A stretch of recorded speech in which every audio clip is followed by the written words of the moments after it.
ሁለት ባለቤት ያለው ወደ አንዷ አድሮ ካደረገ ነገ የውመል ቂያማ አንድ ጎኑ ደርቆ ይነሳል።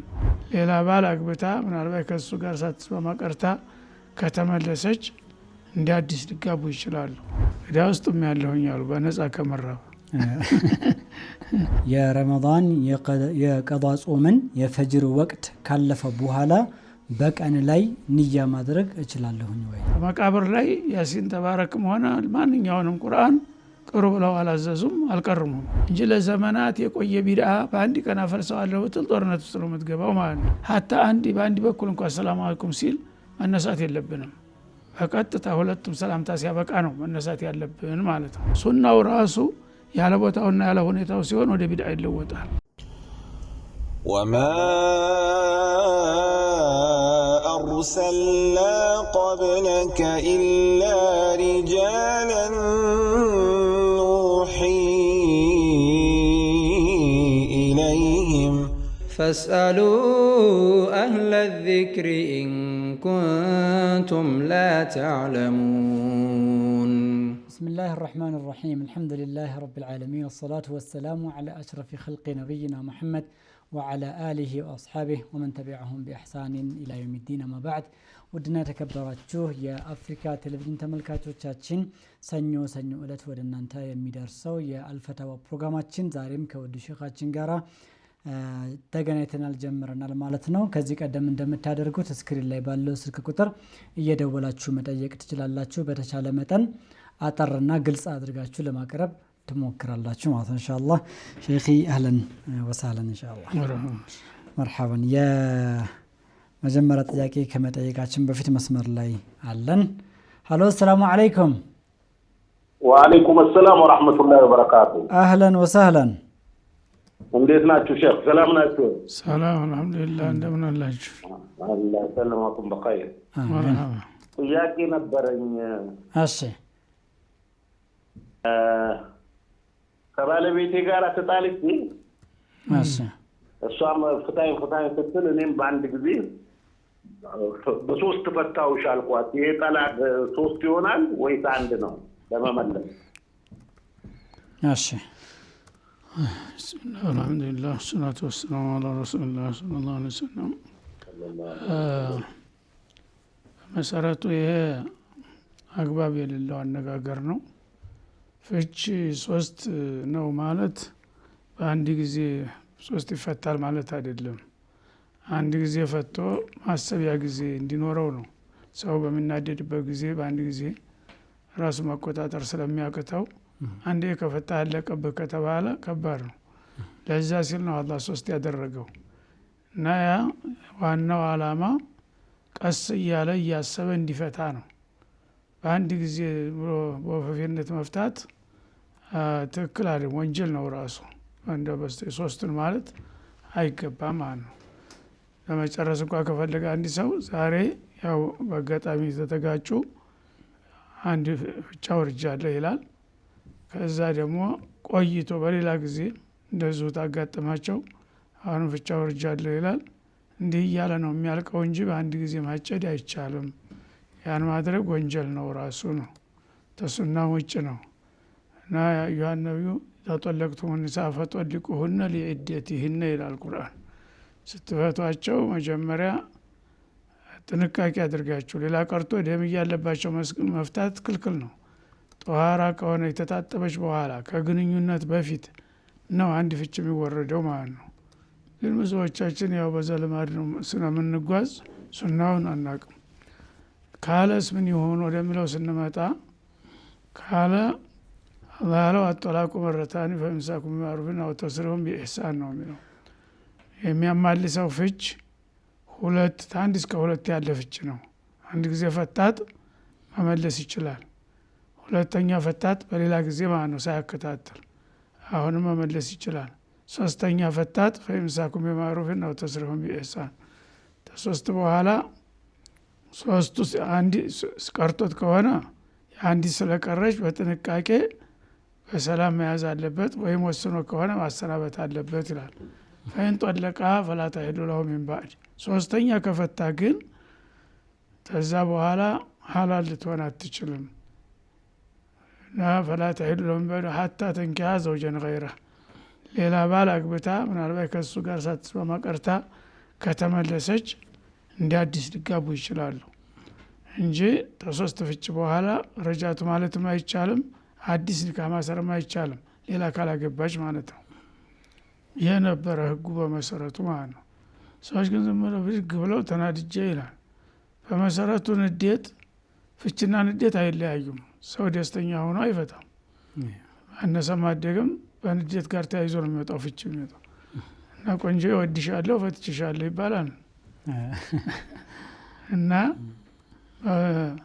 ይሄን ምክንያት አድርገው ስለተናደድኩ ነው ምናምን አይ ስለተናደድስ ችግር የለም እንዲባሉ ይፈልጋሉ አይ መናደድ ያለ ነው ፍች ጋር አንዳንድ ሰው ነው በመከከር በጸባይ የሚፋታው እንጂ አብዛኛው ሰው 90% ጥል ጋር ነው የሚፋታው ማለት ነው ስለዚህ ሶስቱን ባንዲ ተፈታ መጀመሪያ ህግ ወጥ ነው ይሄ ፍች ህግ ወጥ ሆኖ ስታዲያ ይወድቃል አይወድቅም ወደሚለው ስንመጣ ይወድቃል የሚለውን ነው ሐዲስ የሚያመለክተው ማለት እንደገና ያው የተለያዩ ሐዲሶች አሉ አንድ ሶስቱ ከሆነ እንዳንድ ይቆጠራል ብለው የተነተኑም ይኖራሉ ማለት ነው ሶስቱን ያለው ውሸት ነው ምክንያቱም አላህ ጋብ ያረጋችሁ ፍቱ ነው ያለው አንዴ ፈተህ አስበህ ከሌላ ጊዜ ደግሞ ታስፈልገ ትጨምራለህ ነው ያለው አሁን ግን ፈታውሽ የሚለው ቃል አንድ ጊዜ ነው የተነገረው ግን በቁጥር አባዛውና ሶስት አለው እና እንዳለው ሶስት ይሁን ወይስ ያላግባብ ከሆነ ተጨማሪው አንዱ ያው መደበኛ ነው በዛ ባንዲ ያዝለት የሚለው ብዙ ያው አከራካሪ ነው ማለት ነው ስለዚህ አሁን ሶስቱን ካልክ ያው አብዛኛው ለጥንቃቄ የሚመርጡት እንዳለው ይለቅ የሚለው ነው ብሏል እሱ ማንም አላስገደደው ፈቃደኛው ለሱ ተብሎ ነበር መጀመሪያ ማሰቢያ ጊዜ የተሰጠው ማሰቢያ ጊዜ አልፈልግም በአንድ ጊዜ ጨርሳለሁ ካለ ምንድነው ችግሩ እንዳለው ይሁንለት የሚሉት ብዙ ናቸው ከሷሃቦች ጀምረው ማለት ነው አንዳንዶቹ ግን ያው ሶስት የሚለው ቃል ፈትቻለሁ ቢል ሶስት ሞልቷል ማለት ነው ደጋግሞት ግን ፈትቻለሁ ያለው አንዴ ነው ያንን የአንዱን ፍች እንደ ሶስት ቆጠረው ውሸት ነው የጨመረበት ብለው ላሻሽሉ የሚሞክሩ አሉ ይሄ ሰዎች አስተሳሰብ ነው ሐዲሱ የሚያመለክተው ግን እንዳለው ይሁንለት የሚለውን ነው ለማንኛውም እንግዲህ አንተ ታውቃለህ ለምን የንዴቱ መጠን ምን ያህል ነው እንደገና ደግሞ ተናዶ ከፈታ አይቆጠረበትም የሚሉት በጥቅል አይደለም ንዴት ራሱ 3 ደረጃ ይሰጠዋል አንደኛ መጠነኛ ያው ንዴት ይኖራል ነፍሱን ያውቃል በሳጭም ፈትቻለሁ ይላል ማለት ነው ሁለተኛ ንዴቱ ይጨምራል 3 ፈታው ይላል እና 3 መፍታትን ታውቃለህ ሲሉት ያስታውሳል አውቃለሁ ይላል ሶስተኛው ደግሞ ጭራሽ እንደብድ ሆኗል ሶስቱን ሲሉ ብሎት ያበቃ አላልኩም ይላል አረንዴ አላልኩም ግግም ይላል ስለዚህ ይሄ እንደብድ ሆኗል አቅሉ የለም ማለት ነው ጭራሽ አላስታውስም ሌሎቹ ሰምተዋል እያሳወሱት ሲሞክሩ አላልኩም ዝም ብላችሁ ነው ይላል ይሄ አቅሉ ነጠላቀል ኢግላቅ ይባላል ጭንቅላቱ ተዘግቷል እንደብድ ስለሆነ እሱ ያው እንደብድ ተቆጥሮ እብድ ቢፈታ አይቆጠርም ከሚለው ጋር ያያይዙታል ማለት ነው ይሄ ሶስተኛ ደረጃ የሆነውን የመጀመሪያው መጠነኛና እንዲሁም ደግሞ መለስተኛ ሆኖ የሚያስታውሰው ከሆነ ግን እንዳለው ይቆጠርበታል የሚል ነውና እንግዲህ እናንተ በምን መልክ እንደሆነ የፍቻችሁ የቁጣችሁም ደረጃ ራሳችሁ ገምግሙ مرحبا ان شاء الله شيخ جزاكم الله خير مرحبا እሺ ሌላኛው ጥያቄያችን ደግሞ የረመዳን የቀዷ ጾምን የፈጅር ወቅት ካለፈ በኋላ በቀን ላይ ንያ ማድረግ እችላለሁኝ ወይ አይቻልም ለሱና ለነፍል ተጠወዕ ተርፍ ጾም ሲሆን ነው የሚቻለው እንደዛ ነብዩ አለይሂ ሰላቱ ወሰለም ያው ከውጭ ቆይተው መጡ ጧት እና ቁርስ አላችሁ እንዴ ብሎ ሲሉ አይ ዛሬ እንኳን ቁርስ የለም አሏቸው እንግዲህ ውስጥም ያለሁኝ አሉ በነፃ ከመራብ እንግዲህ ጾም ነው ይቻለው አሉ ፀሐይ ተወጣ በኋላ ማለት ነው። ያው ሱና ጾም ሁልጊዜ ገራገር ነው፣ ብዙ ሸርጥ አይበዛበትም። ይሄ ረመዳን ግን ዋጅብ ነው በመሰረቱ የዋጅብ መተኪያ ስለሆነ ዋጅብ ነው። ተለሊቱ ነው መለም ይበይት ሲያም من الليلة فلا صيام له በሚለው መሰረት ያው ተነጋ በኋላ ተወጅር በኋላ ነው ይቻለው ይል አይሆንለትም። በሌላ ቀን መጾም አለበት ማለት ነው። مرحبا ان شاء الله መስመር ላይ አለን። ሄሎ السلام عليكم وعليكم السلام ورحمة الله وبركاته مرحبا ጥያቄ መቃብር ላይ ያሲንና ተባረክ ይቀርባል እና እሱ ነገር ከዲን አንፃር እንዴት ይታያል? እንትን ማለት ማስቆም አይቻልም? መቃብር ላይ ያሲንና ተባረክ ያሲንና ተባረክ መቅራት እንዴት ይታያል? ማስቆምስ ይገባል ወይ? እሺ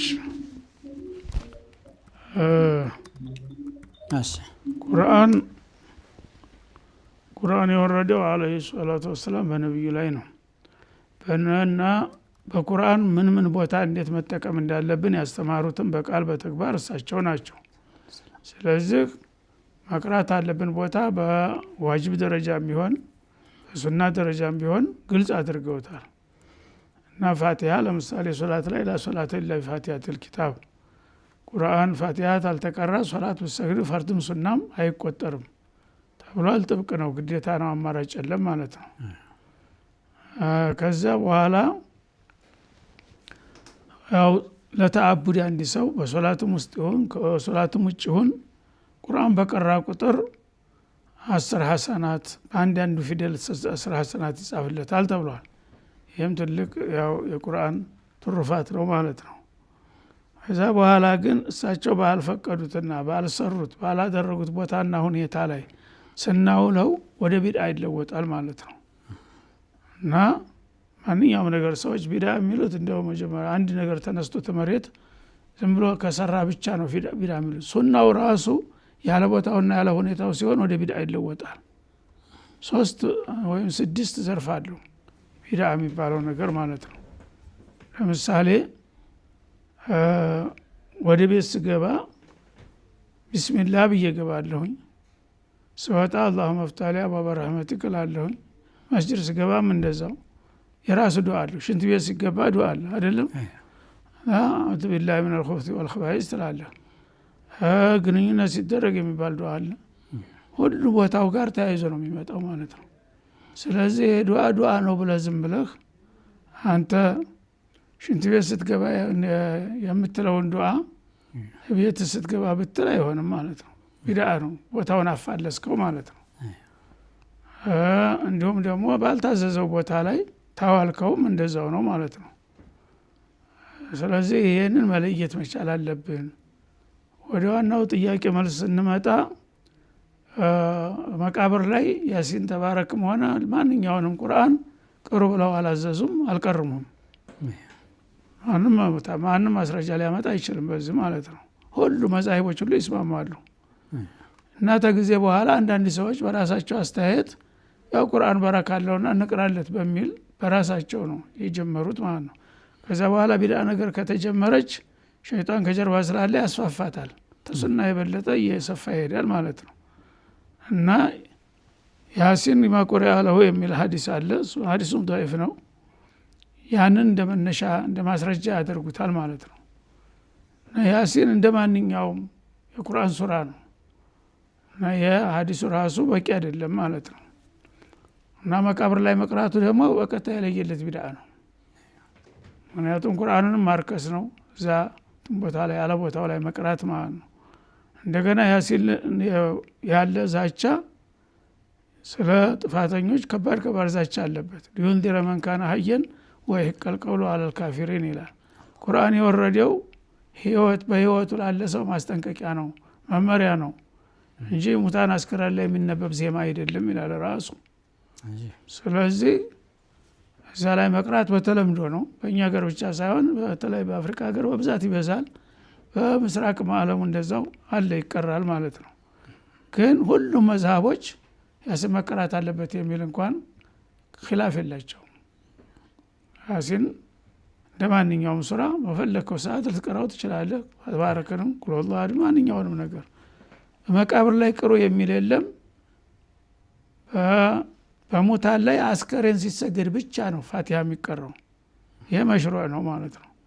ፋቲሃ ልክ ሶላት ላይ ለሶላት እንዳሉት ያ ይሰራል ራሱ ሶላት الجنازة ላይ ሶላት الجنازة ፋቲሃ ሳንቀራ ብንሰግድ ሶላቱ ራሱ አይሞላም ማለት ነው። እዛ ላይ ብቻ መሽሩዕ ነው። በዛ ቀይሰው መቃብሩን የሚያወሩ አሉ። እንዴት አድርጎ ይቀየሳል? እና ግልጽ ነው። ነብዩ አለይሂ ሰላቱ ወሰለም በህይወት እስካሉ ድረስ ሶላት الجنازة ላይ ፋቲሃ ይቀራሉ ቅሩ ብለዋል። ተዛ ውጭ ደግሞ አንድ ቀንም መቃብር ሄዳችሁ ቅሩ አላሉም። እንኳን መቃብር ቀርቶ እቤት ውስጥ ወራችሁ ተሰብስባችሁ ቅሩ ለሙታን አላሉም። እሳቸው ብዙ በተሰሙተባቸዋል በህይወት እያሉ ነጃፈር ኢብኑ አቢ ጣሊብ ሞተዋል። ያጎታቸው ልጅ እና ሐምዛ ኢብኑ አብዱል ሙጠሊብ አጎታቸው ታላቁ ሞተባቸዋል። ልጆቻቸው ተፋጢማ በቀር በሙሉ አልቀዋል እሳቸው እያሉ ማለት ነው። ኸዲጃ ውድ ባለቤታቸው ሞተዋል። ከዛም በኋላ ሶፊያ የምትባለው አንደኛው ሞታለች እሳቸው እያሉ። ይሄ ሁሉ ሲሞት አንድ ቀንም ፋቲሃም ሆነ ያሲን ተባረክ አልቀሩም ቅሩም አላሉ። ይሄ ደግሞ በሁሉ መዛብ የታወቀ ጉዳይ ነው ማለት ነው። ስለዚህ ጊዜ መብለጡን ኪታብ ይበልጣል ግን አዴት ይልጣል የሚለው ዜማ አላቸው ሙስሊም። ግን አዴት ይዲጣል። ቁርአን እንዳው ትልቅ ነው ብንለም ሸሪዓ ጥሩ ነው ብንለም ታዲያታችን ፍንክቻ እንልም እንደማለት ነው። ይሄ ከሊመተል ኩፍር ነው ራሱ። እንዳው ዝም ብሎ ቢሰራ ይሻል ነበር። ተኪታብ ተሱና አዴት ባህል ይበልጣል ካለ ኩፍር ነው ራሱ። ምክንያቱም ፈድሉ ኪታቢላሂ ፈድሉ ከላሚላሂ ከፈድሊላሂ አላ ኸልቂሂ የሚል ሐዲስ አለ። የቁርአን ከማንኛውም ንግግር ጋር ሲወዳደር አላህ ከፍጥሮቹ የሚበልጠውን ያህል የማንም ቃል ይበልጣል ይላል ማለት ነው። ያንን የሚጻረር ስለዚህ ይሄ ምንም የሚያከራክር ነገር የለም። ያው ተለማዳችን አለቀቅም ብለው ግግም ብለው እስካሁን የሚቀጥሉ አሉ። ያው እንግዲህ ተፈለገ ቢከፍርስ ማን ይከለክለዋል? መክፈርም ይችላል እንኳን ይሄን ማድረግ ማለት ነው። ግን እንደ ማስረጃ የሚያከራክር ነገር አይደለም። እንዴት አድርጎ ማስቆም ይቻላል ምናምን የሚለው ይሄ እያንዳንዱ ሰው ባለው አቅም ቢድዓ እንደሆነ ማሳወቅና መምከር ያስፈልግበታል ማለት ነው። በጓደኛ በቤተሰብ አካባቢ ዑለሞቹም እየፈሩ ያን ባህሉን መጋፋት እየፈሩ የሚያልጎመጉሙ አሉ። አይነግሩም። መዛሂቡ ራሱ እየተናገረ ፊቅህ ሻፊዒያ ቀርቷል፣ ሐነፊያ ቀርቷል። ግን ይሄ እንኳን ችግር የለውም ይላል። ለሱም ደግሞ ጥቅም አለች። ያችን 7 አመታቱ እየተባለ ስለሚቀማምስባት አይናገርም ማለት ነው እንጂ ይሄ ኺላፍ የለውም። ያንን ለማስወገድ የአካባቢው ሰው ሚና ነው። ወጣቱን ማስተማር ነው፣ ማንቃት ነው። ያ በዚህ ላይ ያደገ ሰው ሁልጊዜ መልቀቁ ይከብደዋል። ግን ትውልዱ ሲለወጥ አብሮ የሚለወጥበት ትውልዱ ደግሞ ሲማር ማለት ነው። ዲኑን እያወቀ ሲሄድ የቢድዓ ነው ማለቱን ሲያቅ ነገ ትልልቁ ሰው እየሞተ ሲሄድ ሌላው እየተተካ ሲሄድ በሂደት ሊስተካከል ይችላል እንጂ ለዘመናት የቆየ ቢድዓ በአንድ ቀን አፈርሰዋለሁ ብትል ጦርነት ውስጥ ነው የምትገባው ማለት ነው። ያን ደግሞ ፈርተም ዝም አትልም። ቢድዓ መሆኑን መናገር ማሳወቅ አለብን። ያው የፈለገ ይቀበል የፈለገ አይቀበል ማለት ነው። እንደዚሁ እያለ ነው እንትን የሚለው። ምናልባት ስልጣን ያለው አካል ምናምን ከሆነ ሊከለክል የሚችልበት ሁኔታ ሊኖር ይችላል ማለት ነው። እሱም ድፍረቱ ካለው ማለት ነው። መርሐባ ሼክ፣ በጣም ቆንጆ ሰፋ ያለ ማብራሪያ ነበረ። መርሐባ። መስመር ላይ ጥያቄ አለን? ሄሎ ጀዛከላህ ኸይር። መርሐባ። እሺ ሹክራን ሐቢቢ። ሌላኛው ጥያቄያችን ሼክ፣ ሴቶች ኢማሙን ተከትለው እየሰገዱ ማብራት ቢጠፋ ማይኩ ስለማይሰማ በምን መልኩ ነው መስገድ ያለባቸው? እንደ አዲስ ነው ወይ የሚጀምሩት ይላል። ለምን እንደ አዲስ አይጀምሩም? ካሉበት በየራሳቸው ይቀጥላሉ። ካሉበት ወይም ደግሞ የሚያውቁ ከሆኑ ከማዕከላቸው አንዷ ተነስታ ኢማሙን ተክታ ልታሰግዳቸው ትችላለች። ካሉበት 2 ረካ ሰግደው ከሆነ 2 ነው የቀረው፣ ሁለቱን ተነስተው ተቻሉ ተማከላቸው አንዱ ተነስታ ታሰግድ ካልሆነ በየራሳቸው ተነስተው መሙላት ይችላል እንጂ ወደ ኋላ መመለስ የለባቸውም ሶላቱ አልተበላሸም እየቀጠለ ነው ኢማሙ በሁክመን እንዳለ ነው ድምጽ ስላልተሰማ እንጂ ማለት ነው ስለዚህ አይፈርስም ይቀጥሉ ባሉበት مرحبا الو السلام عليكم وعليكم السلام ورحمة الله مرحبا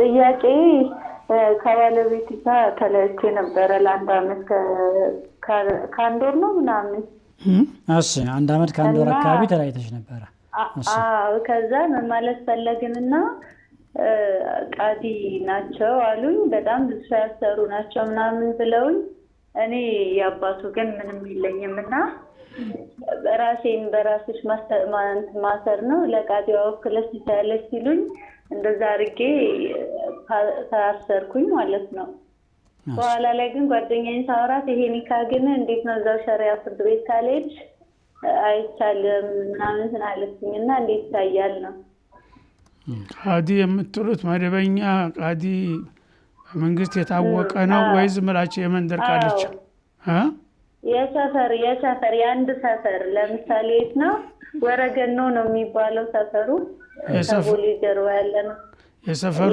ሰፈር ቃዲ ናቸው አሉ ጀማው ቃዲ አርጎ ነው ተሰየማቸው ወይስ እንዴት ነው እኔ እንጃ ብዙ የሰፈሩ ግን ቁርአንም ያቀራሉ የታወቁ ናቸው አሉኝ ስለ ሰፈሩ ነው ስላልኖር ባለቤቴና ጓደኞቹ ናቸው የሚያውቋቸው እንጂ እኔ እውቀቱ የለኝም የታወቁ ናቸው ስለዚህ አታስቢ ነው ያሉኝ እኔ ታጣራ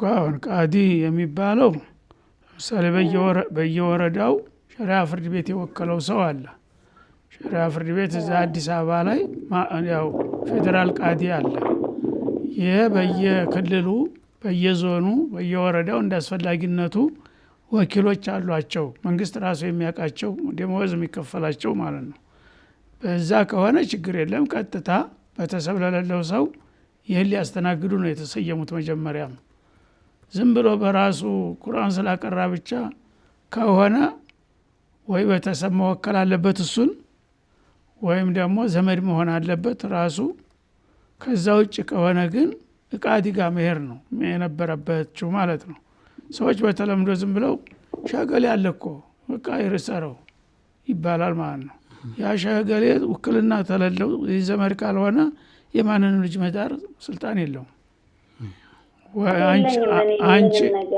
አንቺ ደግሞ መወከልም አትችይም ብትችይ ማኖሩ አንቺ ራስሽ ሰጥቻለሁ ነበር እና ራስሽ መስራት የማትችይውን ነገር ለመስጠት አትችይም ማለት ነው ከሐዲሱ አኳያ ወደ ፊቅህ ሲከድ አንዳንድ መዝሐቦች ነፍስ አወቀች ታውን ቀደም አግብታ መታከሆነች እሷ ራሷ መስጠት ትችላለች የሚል ሐሳብ አለ የሰዎች ሐሳብ ማለት ነው ያንን በቂያስ ነው በቃ ተሸመሸት ትችላለች አይደል መግዛት ትችላለች አይደል በሚለው ፍልስፍና ነው ያንን ተሚሉት ነብዩ ግን لا تزوج المرأة نفسها ولا توكل غيرها ብለዋል እንዲህ ሴት ራሷን በራሷ አትድርም ወይም ደግሞ አግባብ የሌለውን ሰው ዝም ብላ ያገኘችውን ሰው ወኪል ሆነኝ ብላ መወከልም አትችልም فإن فعلت فإنها آهرة ይሄንን ካደረገች ዝሙት እንደሰራች ይቆጠራል የሚል ከባድ ማስጠንቀቂያ ነው የሰጡት ረሱል ስለዚህ አሁንም ተቻላችሁ ብታዲሱ ጥሩ ነው የመንደር ከሆነ ማለት ነው ወይ ዝምድና ከሌለው አንቺ ጋር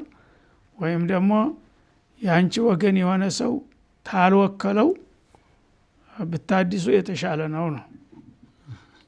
እሺ እኔ ግን ወገን የለኝም የእንትን በወንድ በኩል ምንም ነገር የለኝም በሴትም በወንድም እኮ አሁን ማዲስ ሸሪዓ ፍርድ ቤት ዳችሁ ማዲስ ትችላላችሁ እኮ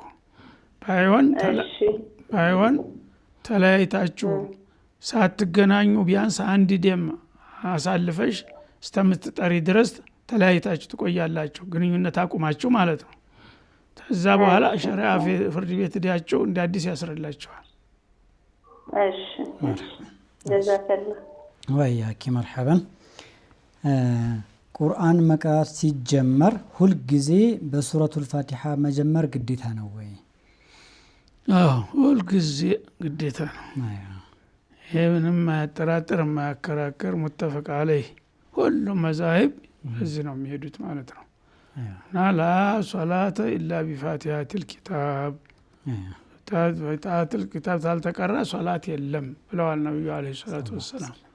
ስለዚህ ከሱ በፊት ሌላ ሱራ ሌላ አያት ማስቀደም ቢቀራው እንኳ እንደ ቢድዓ ይቆጠራል። ዋናው እሱ ነው። እሱ ሱረቱል ፋቲሃ ካፊያ ትባላለች፣ ብዙ ስም አላት እና እሷን ከቀራህ ሌላ እንኳ ባትቀራ በፈርዝም በሱናም በቂ ነው ሶላት። እሷን ትተህ ግን 30 ጁዝ ብትቀራ ውድቅ ነው የሚሆነው። አይዋ መርሐባ። ስለዚህ ፋቲሃ የግድ ነው እሱ መቀራት አለበት። ከዛ በኋላ ቢፈልግ ይጨምር ቢፈልግ በቂ ነው። መርሐባ። ከሶላት ውጪ ከሆነ ሼህ ኖርማል ቁርአን ሲቀራ መራጃም ሶላቶች ችግር የለም ቢፈልገው መቅራት ይችላል። አይዋ መርሐባ። ኢንሻአላህ ሼህ ረፍት ወስደን ተመልሰን እንገባለን። ውድና የተከበራችሁ ተመልካቾች ፕሮግራማችን አላለቀም። አፍታ ረፍት ወስደን ተመልሰን እንገናኛለን። ሰላም አለይኩም ወራህመቱላሂ ወበረካቱ። وما أرسلنا قبلك إلا رجالا نوحي إليهم فاسألوا أهل الذكر إن كنتم لا تعلمون. ሼኺ ካቆምንበት ስንቀጥል በየለጠይቅ ነበር መስመር ላይ ገብተዋል። ሄሎ ሰላም አለይኩም። ወአለይኩም ሰላም ወራህመቱላሂ ወበረካቱ። መርሐባ አልহামዱሊላህ ሰላም ናችሁ? ከና አልহামዱሊላህ። ጥያቄ ነበር አይደል? ጠይቅ። አህለና ጠይቅ። የመጀመሪያ ጥያቄ ኢግፋር ከሰላት በኋላ እንደምንል በሱና መጥቷል አይደለም? ምን መጥቷል? በነብዩ ሰለላሁ ዐለይሂ ወሰለም በሱናቸው ተገኝቷል። ከሰላት በኋላ ኢስቲግፋር እንደሚል ይሄ ከፈርድ ሰላት በኋላ ብቻ ነው ወይ በነዋፊሎቹም ነው? የመጀመሪያ ጥያቄ። እሺ ተከተል። እሺ ሁለተኛው ጥያቄ ጨረሻ ረካ ላይ ሆኖ ከደረሰን ወይ ደግሞ ሰላት እየሰገደን ኢማሙ የመጨረሻው ነው እኛ ግን ገና ይቀረናል ማለት ነው። ምን ቀጥል ከሆነ ኢማሙ ተህየት የመጨረሻውን አታህያ ከቀራ በኋላ ያው በሰላምና በአታህያ መሃል ያለውን ዱዓ ሲያደርግ እኛ በዝምታ ነው የምንጠብቀው ወይስ ዱዓ አድርገን እሱ ሲያሰላምት እንነሳለን ነው ጥያቄ። እሺ ከሁለተኛው እንጀምር። ግልጽ ነው? የመጀመሪያው ሁለተኛው ብዙም ግልጽ አልሆነልኝም ለኔ። ከሱን ጀምር ነው። ሁለተኛው ቢያንስ እየሰገደን ኢማም አለ አይደለም? እሺ እሱ ቢያንስ ሊያሰላምት ነው እኛ ሁለት ይቀረናል ገና ልንሞላ ነው። እሺ እሱ አተሸሁድ አልአኺር ካለ በኋላ ዱዓ ያደርጋል አይደል? የፈለገውን እኛ ዱዓ ማድረግ እንችላለን ስለማናሰላምት ወይስ አታህያን ቀርተን ዝም ነው የምንለው ማለት ነው? የመጨረሻ ረካችን ካልሆነ ኢማሙሞች። እሺ መርሐባ። የመጀመሪያው ኢስቲግፋር ከሶላት በኋላ እንዳለ ሱና ነው። መሰረቱ ያው መሽሩዕ የታወቀው ከፈርድ ላይ ነው። ፈርድ እንዳሰላመተ አስተግፊሩላህ አስተግፊሩላህ አስተግፊሩላህ اللهم انت السلام ومنك السلام ይላል ማለት ነው። ሱና ላይ ቢል የሚከለክለው ነገር የለም። ምክንያቱም ያው ኢባዳ ነው ኢስቲግፋር። ከሱናም በኋላ ኢስቲግፋር የሚደረገው በመሰረቱ ያው ሶላቱ የሰገድኩትን ሶላት ምናልባት ጉድለት ሊኖረው ይችላል። የሚችለውን ሞክራለሁ የተረፈውን ይቅር በለኝ እንደማለት ነው። ያዝ ከሆነ ድረስ እዛም ላይ ብለዋል የሚል እንኳን ቀጥተኛ ባይመጣ አንድ ሰው ማለት ከፈለገ ሊል ይችላል ማለት ነው። ምክንያቱም የኢስቲግፋር የዚክር ገደብ የለውም ዝክሩላህ ዚክረን ከሲራ ስለተባለ ማለት ነው። የኛው መስቡቅ የሆነው ሰውዬ ኢማሙ ቀድሞት ግማሽ ላይ የደረሰው ሰውዬ ኢማሙ መጨረሻ ተህያ ሲያደርግ ሌሎችንም ዱዓዎች ይጨማምራል። እኛ ዝም ብለን ተህያቱን ጨርሰን አብዱሁ ረሱሉ ብለን ዝም ብለን እንቀመጥ ወይስ የመጨረሻውን ዱዓ እኛ ማብረን እናድርግ የሚል ነው። ሁለቱም ያሰዳል፣ ችግር የለውም። ምክንያቱም ኢማሙ ጋራ እስካላችሁ ድረስ ኢማሙ የሚሰራውን ስሩ ተብሏል። እነማ ጁዒለ ልኢማሙ ሊዩእተመ ቢሂ፣ ኢማም ጋር እስካለ ድረስ የሰራውን መስራት አለብህ። ስለዚህ እሱ ጋራ ዝም ከማለት ዱዓ ብታደርግ ዱዓ አስፈላጊ ነው፣ ችግር የለውም ማለት ነው። አይ ገና ጠብቃለሁና ደክሞኛል ታልክ ደግሞ ግዴታም አይሆንብህም፣ ዝም ብለህ መጠበቅ ትችላለህ። እዚህ ላይ ግን መረሳት የሌለበት ያው አንዳንድ መዛቦች ላይ ተለያዩ ነገሮች ሱናው ስላልደረሳቸው ይመስላል ሙኻለፋ አለ እዚህ ላይ ለምሳሌ አብዱሁ ወረሱሉ ካለ በኋላ ብድግ ብለው ኢማሙ ሰላምት የሚቆሙ አሉ ያ ስተት ነው ምክንያቱም ኢማሙ እስካለ ድረስ ማስጨረስ አለብህ ሙኻለፋ ነው ማለት ነው ማሙማን ብለህ ኢማም ተከትለ ሰግዳለሁኝ ብለህ ያበቃ ኢማሙ ሶላቱን ሳያጠናቅቅ እንደና ተነጥለህ ከሄድክ አፈረስክ ማለት ነው እና ይሄ ትልቅ ስተት ነው በመዛብ ደረጃ اذا قال عبد ورسوله فقرتم صلاته የሚል መውቅፍ ሐዲስ አለ ተሷሃቢ የተወራ ነብዩ ያላሉት ማለት ነው ስለዚህ ያንን ተመርኩዘው ያኛው ሰው የሆነ ሐዲስ ያልደረሳቸው ይሁን ረስተው ይሁን አላህ ይወቀው እንግዲህ ኢማም ጋር ያለ ሰው ኢማሙ ሳያሰላምት hatta በአንድ በኩል እንኳን ሰላም አለይኩም ሲል መነሳት የለብንም በቀጥታ ሁለቱም ሰላምታ ሲያበቃ ነው መነሳት ያለብን ማለት ነው مرحبا አንድ ኢማም የመካከለኛውን ተሸሁድ ሳይቀመጡ 4 ረካዓዎችን በተከታታይ ሰግደው መጨረሻም ላይ ሰጅደተ ሰህው ቢያደርጉ ሶላቱ ትክክል ነው ወይ? አዎ ትክክል ነው አንድ ሰው ያው ተረሳ የሚረሳው ነገር ምንድነው የሚለውን ብናውቀው ጥሩ ነው ግን ብዙ ሰዎች አያውቁትም ሰጅደተ ሰህው የሚደረግና በሱ የሚጠገነው የማይጠገነው ብዙ ዝርዝር ይፈልጋል ማለት ነው እና ሰጅደተ ሰህው የሚባለው ሁሉ ጊዜ ዋጅባቱ ሶላት ሲጓደሉ ነው ዋጅባቱ ሶላት ዋጅብ የሚባል ነገር አንድ ነገር ሆነ ሁለት ነገር ከተጓደለ ከተረሳ ለዛ መጠገኛ ይሆናል ሩክን ነገር ቢጎል ግን ሰጅደተ ሰህው አይተካውም እና አቅም ሰዎች አንድ ነገር ታጋጠመ ሰው ስጁድ ያደርጋል ሩክን ነገር ለምሳሌ ለሶላት ፋቲሃቱል ኪታብ ተብሏል ፋቲሃን ረስቶ ሰገደ ሰውየው ሶላት መመለስ አለበት እና ሩኩዕ ሳያረግ ወረደ ወደ ስጁድ ኋላ በሰይዳ ተከዋል ማለት አይቻልም ምን አርካኒ ሶላት ነውና ስጁድ ደግሞ አንዱ ስጁድ አርጎ ለምሳሌ ወይ ጨረስኩ መስሎት አንዱ ተነሳ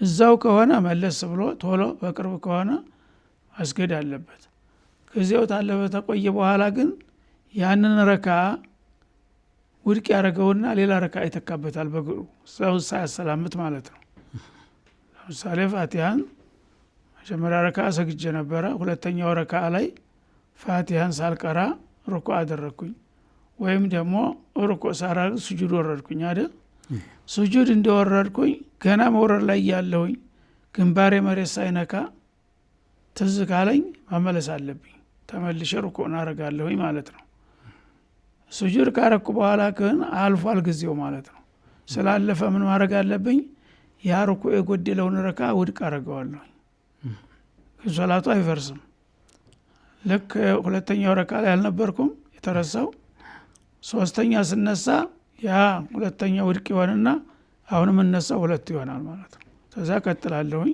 ከዛ በኋላ ደግሞ ሰይደተ ሰህው ማረጋለሁ ማለት ነው እና ሩክን የሆኑ ነገሮች አርካነ ሶላት ብዙ ናቸው እንደሚታወቀው የፊቅሁ ተዘርዝረዋል ሩክን የሆነ ነገር እንትን ታለ እዛው ወዲያውኑ ትኩሱን ማስተካከል ከተቻለ ይታረማል ያ ካለፈ በኋላ ወደ ረካዓ ተተላለፍኩ በኋላ ከሆነ ግን ሩክን ነውና የጎደለው ያ የጎደለውን ረካ ውድቅ አርገነው በሱ ግር ሌላ አዲስ ረካ እንጨምርበታለን ማለት ነው ዋጅብ የሚባለው አሁን ጥያቄው ላይ የተጠቀሰው ለምሳሌ የመካከለኛው ተሸሁድ ዋጅብ ነው በሁሉ መዛብ ይስማማሉ ያንን ረስቶ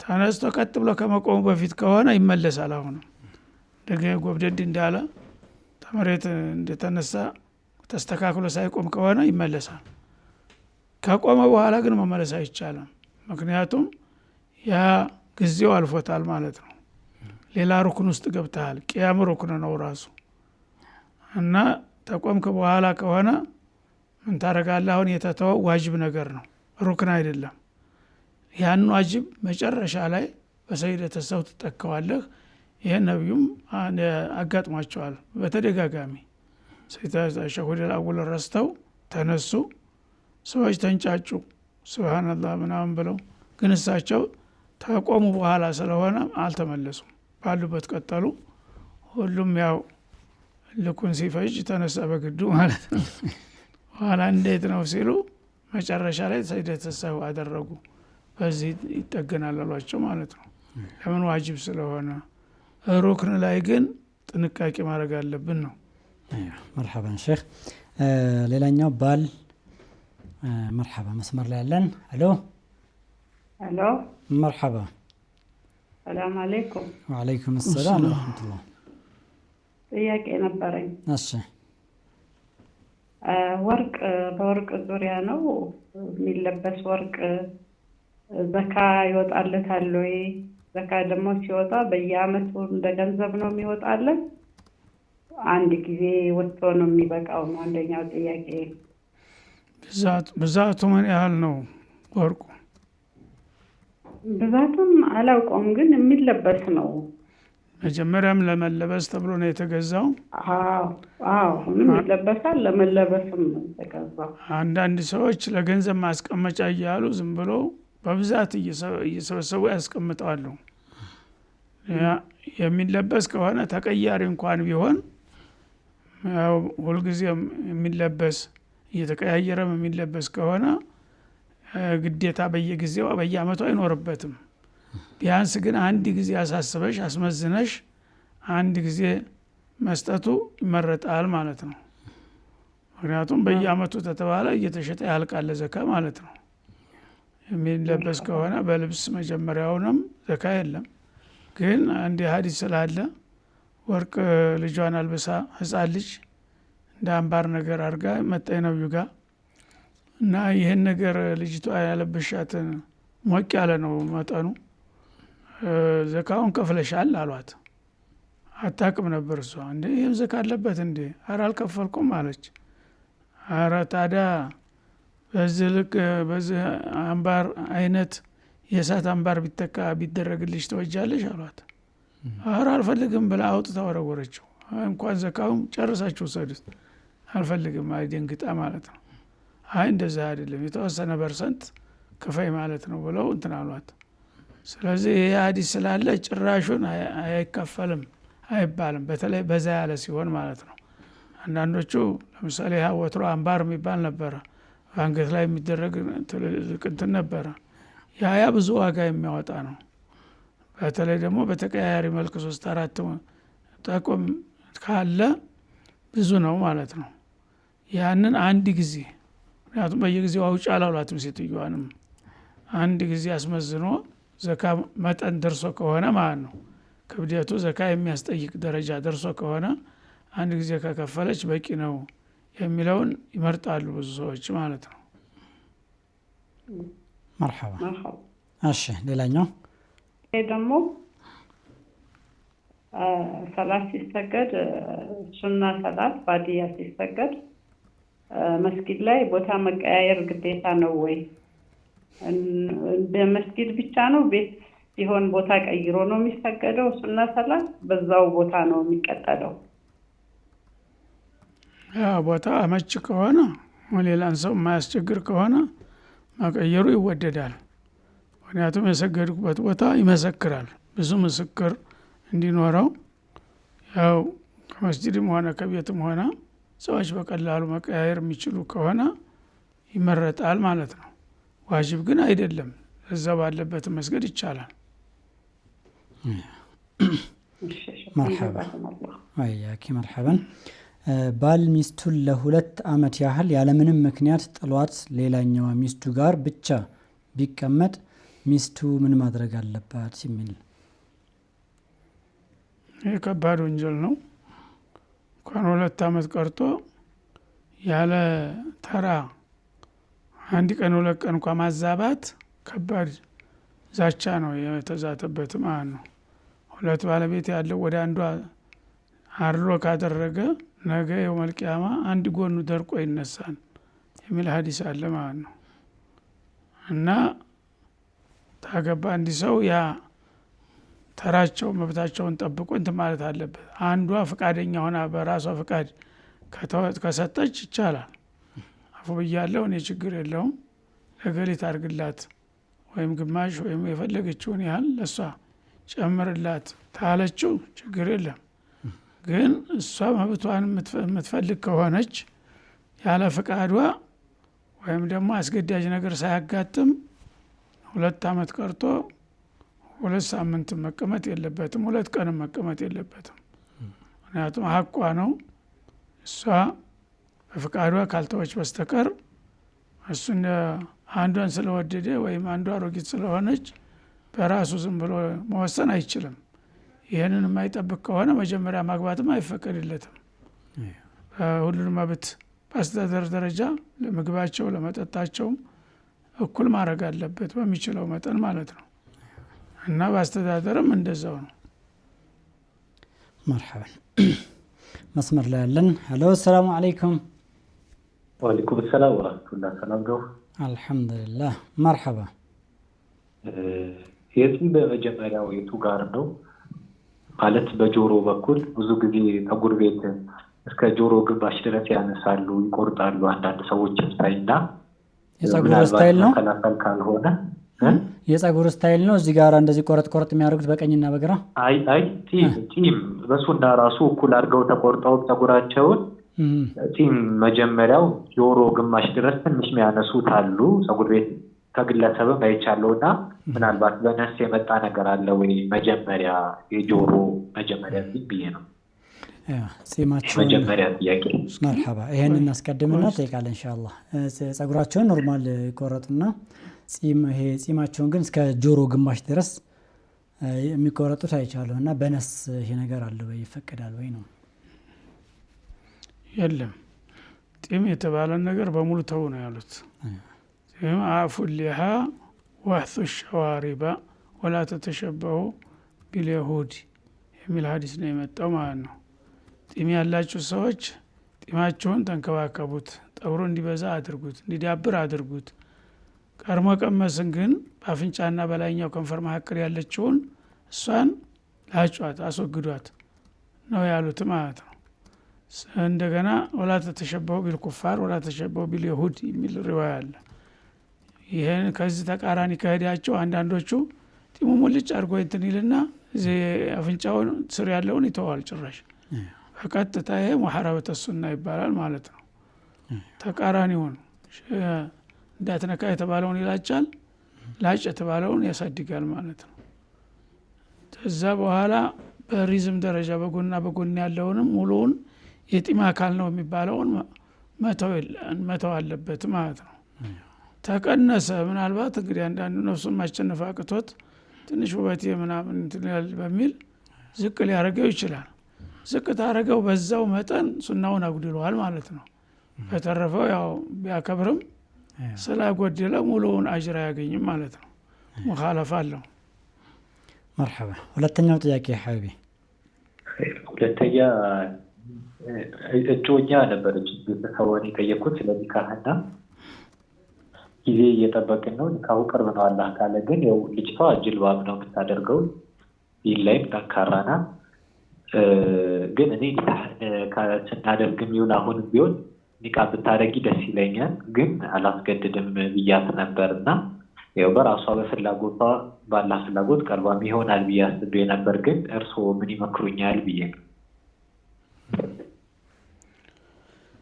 ይሄው ኒቃብ ግዴታ አይደለም የሚል ነው ብዙ ዑለሞች የሚስማሙት ምክንያቱም ሙሉ በሙሉ ፊቱን ዲብና አርጎ እንትን ማለት ሐረጅ አለው በተወሰነ ደረጃ ቢሆን ሰው ይቸገራል ሙሉ በሙሉ በሚሸፈንበት ጊዜ ማለት ነው ስለዚህ በተቻለ ያህል ግን ውበቱን ሙሉ በሙሉ ላለማሳየት ማጥበብ ያው አንዳንዶች እንደሚያደርጉት ግንባራቸውም ዝቅ አድርገው ወደ ቅንድባቸው ደረጃ ያወርዱታል ማለት ነው ከላይም ደግሞ አፍንጫቸውን ጭምር የአፍንጫቸው አፍን ጭምር ያለብሱታል ከዛ በኋላ አይኑና በዙሪያ ያለው ክፍት ሊሆን ይችላል ያ ከሆነ በቂ ነው ምክንያቱም አጃለ الله لكم في الدين من حرج የሚለው ቁርአን ሁሉ ጊዜ ተተፈጥሮ አለፈ ብሎ የሚያስጨንቅ ነገር አላህ አላዘዛችሁም የሚል አያት አለ ማለት ነው እና አንዳንዶቹ ሙሉ በሙሉ መሸፈን አለበት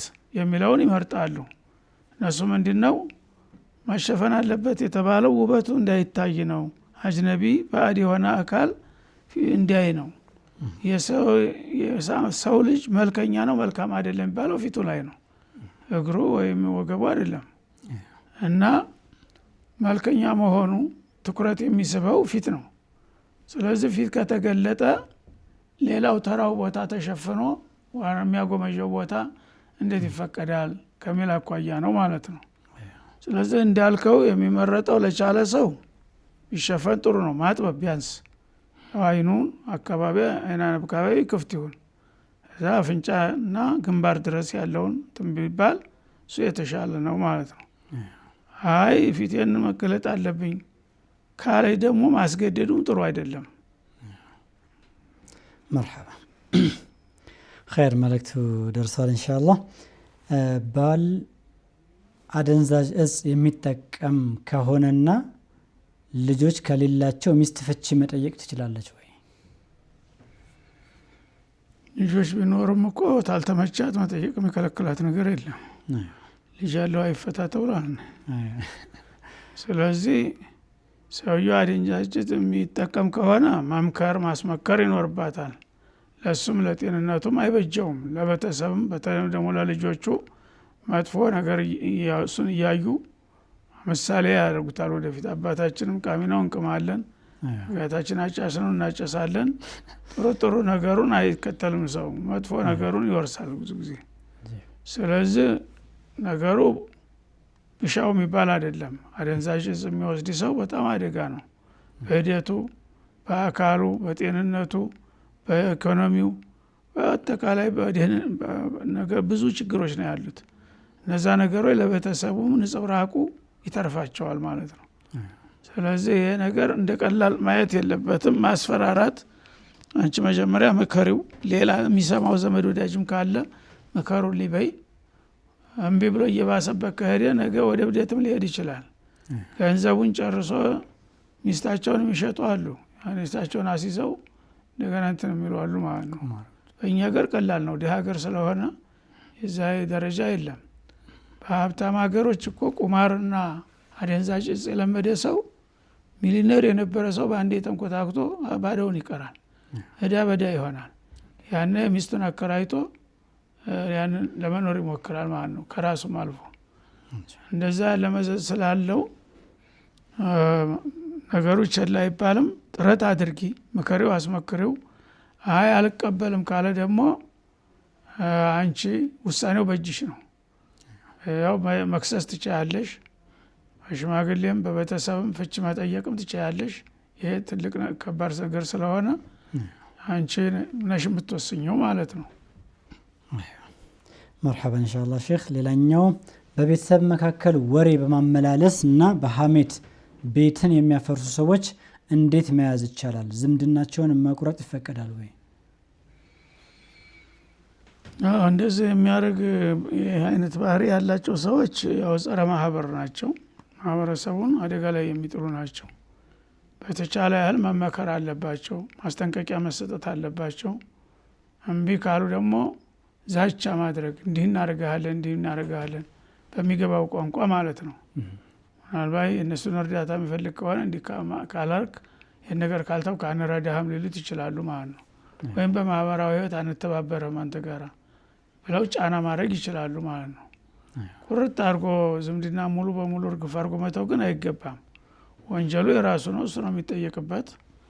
እና እናንተም በማይጎዳ መልኩ ጥንቃቄ እያደረጋችሁ በመጠኑ ዝምድናው እንዳይቆረጥ ማድረግ አለባችሁ ማለት ነው። መርሐባ ኢንሻአላህ። መስመር ላይ ያለን ሄሎ። ሰላም አለይኩም ወራህመቱላህ። ወአለይኩም ሰላም ወራህመቱላሂ ወበረካቱ። መርሐባ ሰላም ናችሁ?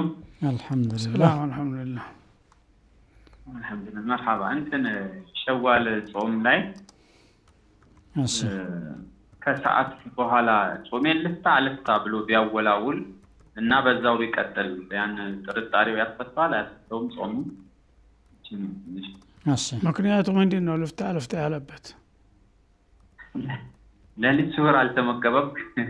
ከዛ አንጻር ከራሱ አቅም ጋራ በማወላወል ልፍታ እንጂ ፈታው ብሎ አልወሰነም። ካልወሰነ ችግር የለውም። ወስኖ ከሆነ ባይበላም ፈርሷል። በቃ ፈትቻለሁኝ ብሎ ወስኗል በሀሳቡ። ግን ምግብ ሲፈልግ የለም። ያ ያው በኒያው በልቷል ማለት ነው ማፍረሱን ስለወሰነ እንጂ ላፍርስ አላፍርስ እያለ ማወላወሉ አይፈርስም እስከሚወስን ድረስ ማለት ነው። መርሐባ እሺ የግዴታ ሐጅ ሳታደርግ ለሞተች ሴት በወርቋ ሰው ተከፍሎ ሐጅ እንዲያደርግላት ይደረግ ወይስ ወርቁ ለወራሾች ይከፋፈል? የሚበቃ ከሆነ ለሷም ተዛም ተርፎ ለወራሾች የሚበቃ ከሆነ እሷ ግዴታ ስላለባት ተገንዘቧ ተወስዶ ያው ትክ ሐጅ ይደረግላታል ማለት ነው። የማይበቃ ከሆነ ግን እና ደግሞ መስኪኖች ቤተሰቦቿ ደግሞ ችግረኞች ከሆኑ እሷ በህይወቷ ትተዋለች ዋጅቡን። አሁን እሷ ስትሞት ገንዘቡ ወደ እነሱ ነው የሚሻገረው ቀጥታ ማለት ነው። የእሷ ገንዘብ መሆኑ ይቀራል። እነሱ በፍቃዳቸው እንዲህ አይነት ሀቅ አለባትና እኛ ከምንወስድ ይደረግላት ካሉ ጥሩ፣ ካላሉ ግን ካልተናዘዘች እናንተ አላለች የእነሱ ሀቅ ይቀድማል ማለት ነው። ወይም ደግሞ ቤተሰብ የሆነ ሰው እኔ አረግላታለሁ ተክቼ በነጻ የሚል ከሆነም ጥሩ ነው። አይዋ መርሐባ ኢንሻአላህ። የመጨረሻ ጥያቄ መስመራችን ላይ አለ። ሄሎ ሄሎ። አቤት። መርሐባ ልጠይቅ ጥያቄ? ጠይቄ።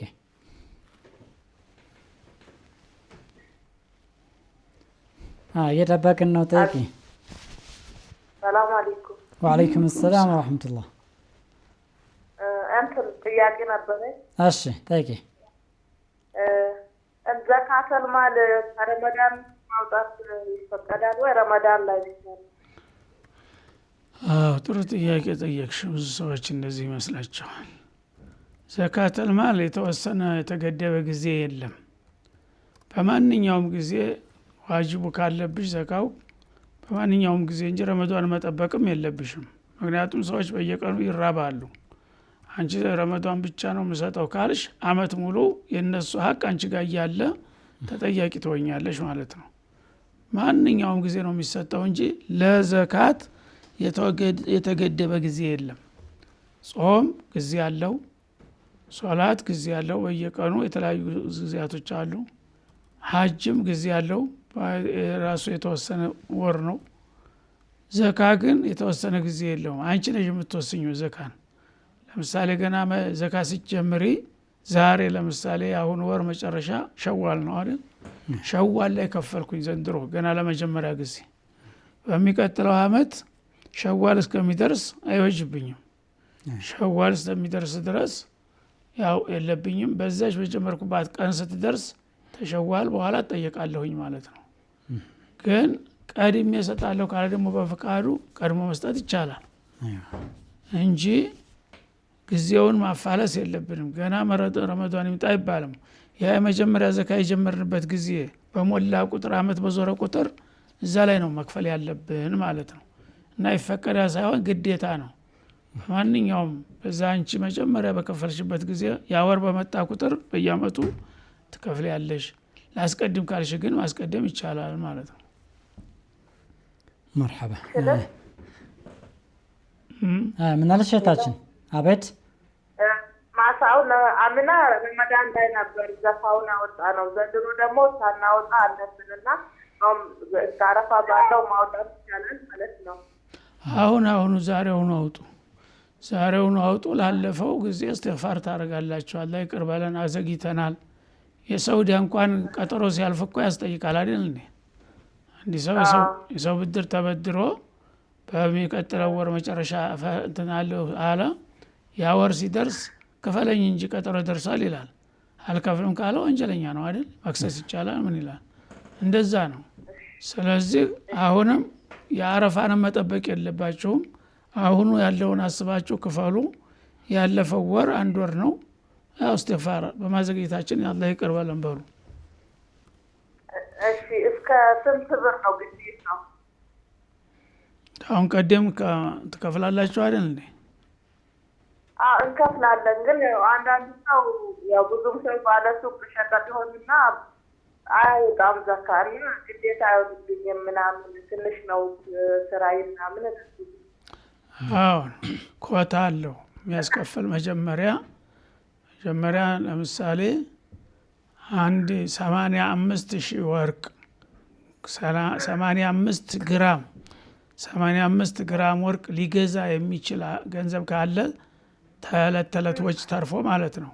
ቀለብ አለ፣ የቤት ኪራይ ሊኖር ይችላል፣ የመብራት የውሃ ምናምን ታወጫለሽ። ከዛ የተረፈ ስታየው የመጀመሪያ ከሆነ ማለት ነው የመጀመሪያሽ ላይ ይሄ ገንዘብ ምን ያህል ነው ብዛቱ ወርቅ ቤት ሄደሽ መጠየቅ ትችላለሽ። የምትገዢ መስለሽ መካከለኛ ወርቁ ደረጃው ይበላለጣል። አንዳንዱ ውድ ይሆናል በጣም፣ አንዳንዱ ዝቅተኛ፣ መካከለኛ አለ።